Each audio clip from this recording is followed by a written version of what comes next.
Abbé Laurent, vous allez bien? Ça va, merci. Merci de nous recevoir. Merci à vous. Où est-ce qu'on est ici là? Alors nous sommes à l'archevêché d'Albi. C'est magnifique, c'est là où vit l'évêque, c'est ça? C'est la résidence de l'archevêque d'Albi, oui. Du coup Laurent, toi tu es prêtre exorciste. C'est quoi prêtre exorciste? Ça veut dire quoi? Alors donc je suis prêtre avant tout, depuis 30 ans déjà. Ok, ça passe vite. Ça passe vite, je suis curé de paroisse, je suis dans le sud du département du Tarn, curé de 25 000 habitants quand même. Et depuis 9 ans déjà, je suis l'exorciste du diocèse, c'est-à-dire du département. Donc exorciste, c'est un vrai métier. Alors c'est une délégation. D'accord, ça veut dire quoi? L'exorciste, c'est avant tout l'évêque lui-même. Mais comme il ne peut pas tout faire, il délègue à un prêtre qu'il choisit. Et donc ça m'a été demandé, j'ai accepté. Donc vous avez été nommé par l'évêque pour devenir prêtre exorciste. Exactement. Comment ça se passe? Un jour il vous appelle, il vous dit est-ce que vous voulez devenir prêtre exorciste ou il y a une cérémonie? Comment ça se passe? Oui, il me pose la question pour savoir si j'accepte parce que l'exorciste précédent était très malade. Il en cherchait donc un nouveau. Il dit chaque fois, prenez le temps de la réflexion.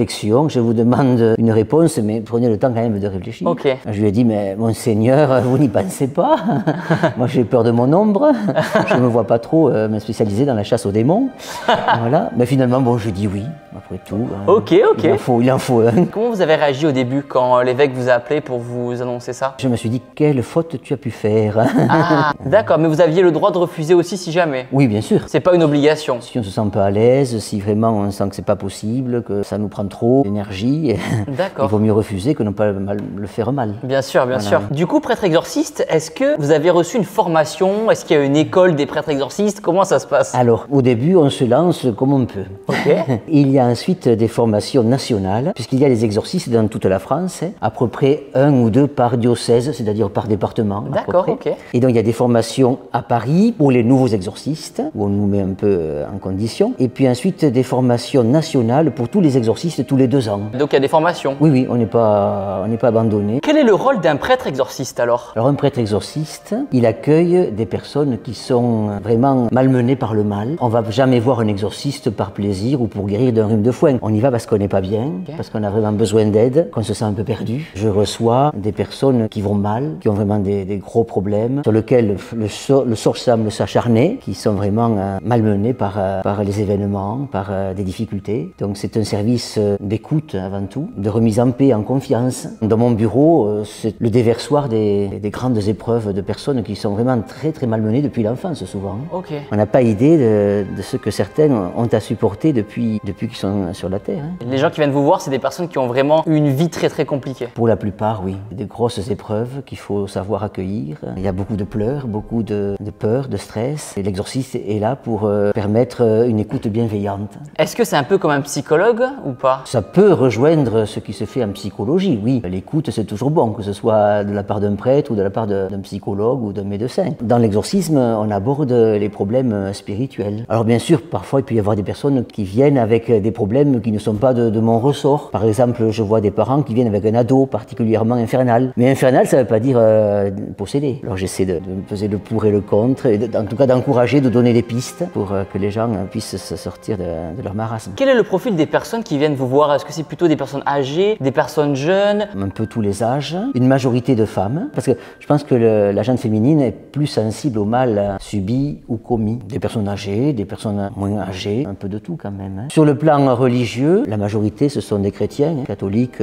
protestants aussi, orthodoxes, quelques musulmans, et puis des personnes qui n'ont pas de religion bien déterminée ou qui ne sont pas très croyantes mais qui se sentent quand même très très gênées. Tous les profils en fait? Tous les profils. Comment on contacte un prêtre exorciste? Est-ce qu'il y a un numéro, une ligne comme le Père Noël ou pas du tout? On ne le contacte pas directement. Ok. N'essayez pas de vous contacter directement. Il y a un numéro diocésain qui s'appelle le service ou l'écoute exorcisme, avec quelqu'un qui écoute la personne et qui ensuite me donne un petit rapport écrit. Et c'est moi qui téléphone à la personne pour qu'elle puisse venir me voir. Quelque part, vous êtes obligé d'avoir un secrétariat parce que sinon tout le monde vous appellerait tout le temps? C'est pas un secrétariat, c'est un service d'écoute avec pas mal de personnes. On n'a pas accès directement à l'exorciste. Il faut peaufiner la chose, savoir si la personne est infestée, obsédée, possédée, voilà. Quand je reçois la personne, je vois à peu près le profil, les problèmes qu'elle traverse. Pourquoi les gens veulent rencontrer un prêtre exorciste alors? Les motivations sont assez variées. Il y a des personnes qui trouvent que c'est pas normal d'être tout le temps dans des problèmes qui se répètent régulièrement et qui font que la vie devient impossible. Il y a des personnes qui sont très très divisées dans le milieu familial et qui pensent que de la sorcellerie, de l'ésotérisme font qu'elles ne sont pas bien. Il y a des personnes qui ont touché à la sorcellerie,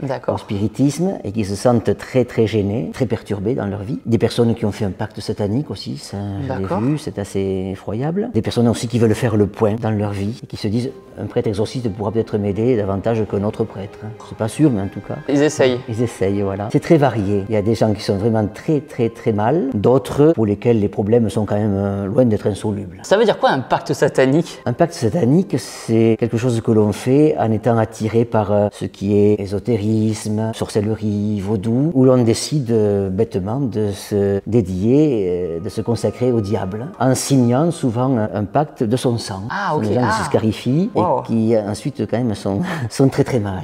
Ah oui, d'accord, ok. C'est des gens en fait qui s'enferment dans des croyances un peu sataniques? Oui, si vous voulez, il y a une certaine curiosité pour les jeunes ou les moins jeunes et on peut chercher dans internet des tas de sites satanistes qui parlent du diable à tort et à travers. Parfois on s'y intéresse pour se faire peur, pour montrer que justement non, on n'a pas peur, on est fort. Et puis bon, petit à petit, le mal-être arrive, faire un peu tout et n'importe quoi, et y compris des profanations d'église, par exemple. Et si vous voulez, quand le diable voit qu'on s'intéresse à lui, il lâche pas le morceau. Ah ouais. Il aime bien mettre la panique, c'est sa spécialité, et la désespérance. Il faut faire attention parce que ça peut pousser les personnes à être d'une désespérance totale jusqu'au suicide. Il faut se méfier des manœuvres du démon. Bon, la plus grosse manœuvre, la plus générale, c'est la tentation. On est tous tentés de dire du mal du voisin, de se critiquer, d'amasser beaucoup d'argent et d'éviter les services envers le prochain. Ouais. Bon, ça c'est général. C'est humain, on va dire. Voilà. Bon, on peut arriver quand même à dominer la tentation, c'est pas plus fort que nous. Après, le diable peut mettre la panique davantage s'il voit que on s'intéresse à lui à travers tout ce qui est spiritisme, magie, blanche ou noire, ésotérisme. Il aime bien ce qui est sombre, ce qui est bizarroïde, qui n'est pas très clair. Et donc là, il peut en profiter pour mettre une grosse panique. Comment on peut sentir qu'on a le diable en nous? Ça se sent? Alors il y a des degrés. Bon, la tentation, ça c'est général. Ensuite, il peut y avoir l'obsession. C'est une idée fixe, qui n'est pas forcément sexuelle, mais qui fait qu'on voit tout en noir. La vie devient sombre, tétanisée par des idées noires. Il peut mettre la panique dans notre psychique, dans notre personne. Il peut y avoir un degré un peu plus élevé, qu'on appelle l'infestation ou l'oppression. Et là, il agit davantage sur les choses, les objets, avec des objets qui changent de place, des odeurs nauséabondes, des bruits infernaux, c'est le cas de le dire, en particulier la nuit, et des personnes donc qui perdent le sommeil, qui perdent la paix et qui sont vraiment très très gênées. Vous avez déjà reçu des personnes chez vous qui vous disaient qu'ils ont vu des objets bouger dans leur quotidien, la nuit, des bruits? Bien sûr, des visions terrifiantes, oui. Alors en général, c'est pas tellement une spécialité de l'exorciste. Ça peut être nettoyé, tout ça, si je peux dire, par une bénédiction donnée par un diacre ou un prêtre. Je ne vais pas faire tout le département pour bénir les maisons. Et en général, une simple bénédiction permet de retrouver la paix et de faire en sorte que le démon aille voir ailleurs. Comment on enlève le diable qu'on a en nous? Alors, qu'est-ce que vous faites quand les gens viennent vous voir pour ça? Vous voulez parler des cas de possession. Alors la possession, c'est le degré le plus élevé où le diable prend possession de notre corps, pas de manière totale. Il ne peut pas prendre notre volonté complètement, mais il peut vraiment secouer notre imagination et nous perturber grandement. Pour ça, bien sûr, c'est l'exorciste qui chasse le démon et qui le fait non pas par ses propres facultés, mais parce qu'il a cette mission de l'Église avec la prière officielle de l'Église qu'on appelle le rituel de l'exorcisme. Prière que vous dites pour soigner ces personnes-là? Voilà, oui. J'ai le rituel ici, Thibaut. Alors ça se trouve pas en librairie. Hein. D'accord, c'est un vrai livre. Ça n'existe pas en livre de poche. Comment ça s'appelle? Rituel de l'exorcisme et prière de supplication. D'accord, ok. Je peux l'ouvrir? Oui, oui, oui. Le même ici en latin. Qu'est-ce qu'il est dit à l'intérieur? Donc il y a plein de prières. Il faut savoir que pour les cas de possession, qui sont les cas quand même assez extrêmes, qui ne sont pas quand même monnaie courante, il y a des symptômes. Et je ne peux faire l'exorcisme majeur, on l'appelle ainsi, je ne peux faire l'exorcisme majeur que si j'ai la certitude que la personne en face de moi est vraiment possédée. Comment vous pouvez en assurer? Alors les symptômes, le symptôme général, c'est une aversion totale pour ce qui est religieux, le désir de me tuer par exemple, de renverser les croix, de cracher sur la statue de la Vierge Marie, etc. Comme dans les films quelquefois? Peut-être, oui, je sais pas. Ok. Mais ça peut être aussi psychologique. Ça peut s'expliquer. C'est pas un signe probant quand même. Ok. Voilà. Ensuite, un signe plus probant, la connaissance de choses cachées. C'est pire que les arts divinatoires. C'est vraiment connaître des choses qu'on n'a pas à connaître. Par exemple, ma date de naissance ou le fait que j'ai un frère jumeau. Ça peut être surprenant. Ça veut dire que la personne qui est possédée peut savoir des secrets sur vous. C'est le diable qui peut Ah oui. savoir, pour déstabiliser l'exorciste par exemple aussi, hein, mais qui peut révéler des choses que la personne n'a pas à savoir. Ça vous est déjà arrivé ça? Alors, je vais vous dire quelque chose, quand le diable parle, je ne l'écoute pas.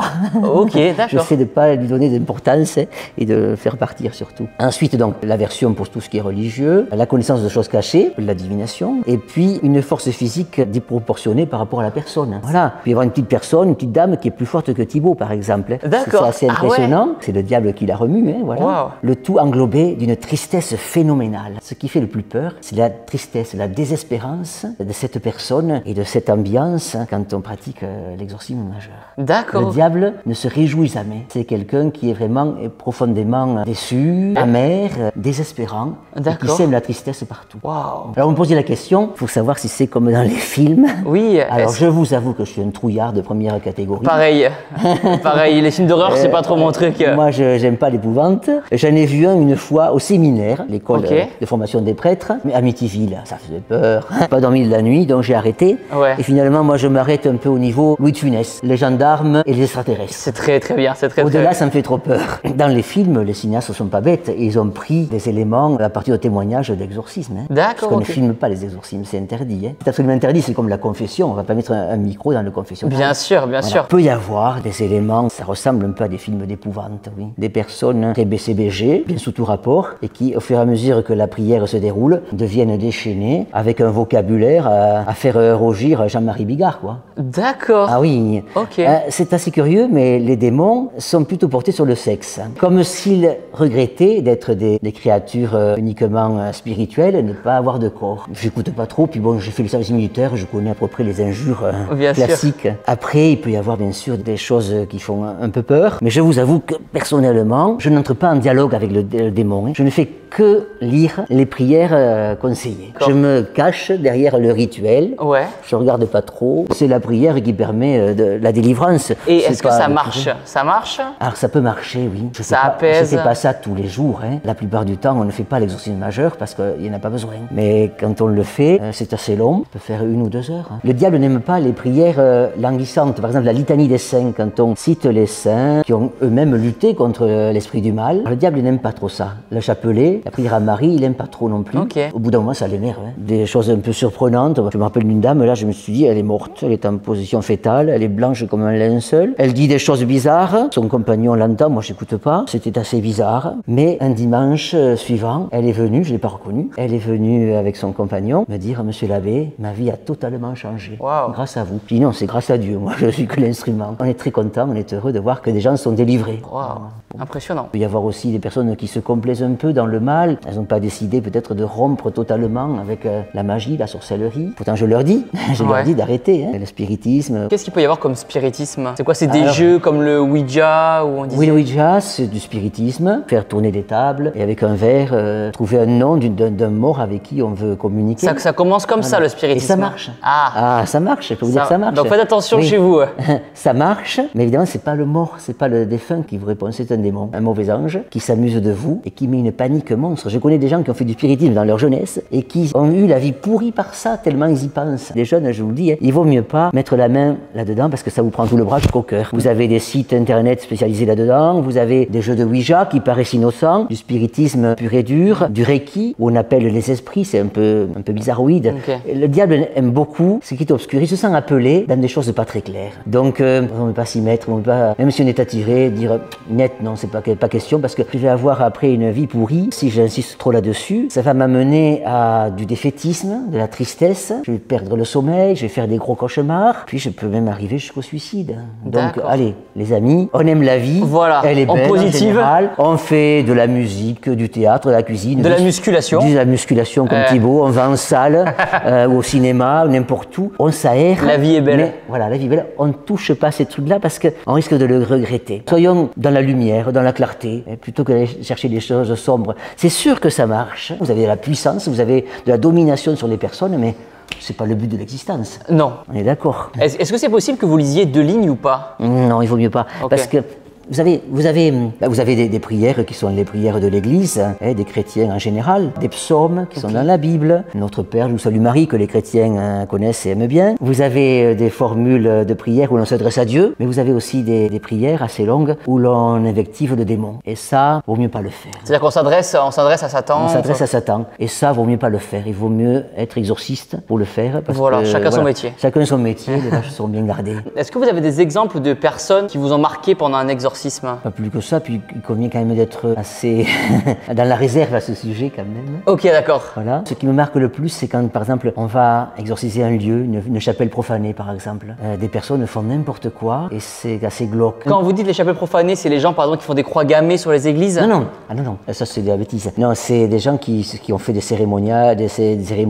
avec des pentacles, des appels aux démons. Ah oui, il y a des gens qui font ça dans les églises. Des scènes aussi, une scène sexuelle, enfin de quelque chose d'assez atroce, voilà. Ça met très mal à l'aise, on se dit quand même, on peut très bien vivre sans aller dans des excès comme ça, parce que ces jeunes, si c'est des jeunes, ils vont être marqués à vie, quoi. Le diable, quand on s'intéresse à lui, il ne lâche pas les baskets. Hein. Le diable, il existe ou c'est dans l'imaginaire? Ah non, le diable, il existe, alors on ne peut pas le prouver rationnellement, mais on sait que les êtres spirituels, les anges, ont pu rester fidèles à Dieu, ou au contraire s'opposer à lui et tomber dans ce qu'on appelle la désespérance, l'opposition au Seigneur. C'est dans la foi chrétienne, c'est aussi dans la foi musulmane, puisqu'ils appellent ça des djinns. Du coup, le diable, c'est quoi? C'est des anges qui sont passés du côté obscur de la force? Oui, en quelque sorte, voilà. Ils sont créés bons, mais certains ont décidé de s'opposer au Seigneur par orgueil. La source du mal, c'est l'orgueil. Ils chutent dans le mal, dans la désespérance, dans le noir. Ils se régalent d'entraîner d'autres personnes avec eux, et donc il faut faire attention à ne pas tomber dans le panneau. Satan, Lucifer, c'est le chef des démons. Les démons, ce sont des anges devenus mauvais qui le suivent, et de toute manière, l'exorcisme ne se fait qu'avec l'accord de la personne. C'est jamais forcé. D'ailleurs, on ne pratique pas l'exorcisme en général chez les enfants. Ce serait trop les perturber. Ces jeunes n'ont jamais vu de prêtre. Le premier qu'ils voient, c'est l'exorciste.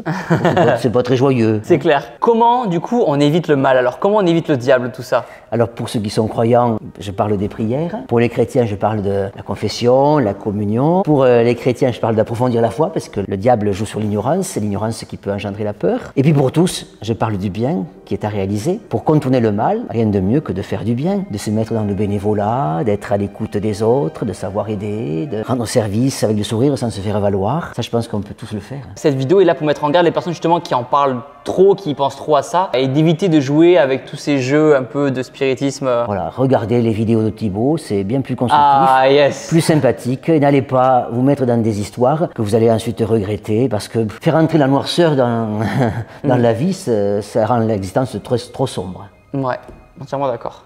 À présent, abonnez-vous à ma chaîne YouTube en cliquant sur ma tête juste ici, et regardez notre vidéo YouTube en cliquant là, et n'oubliez pas que vous êtes les meilleurs.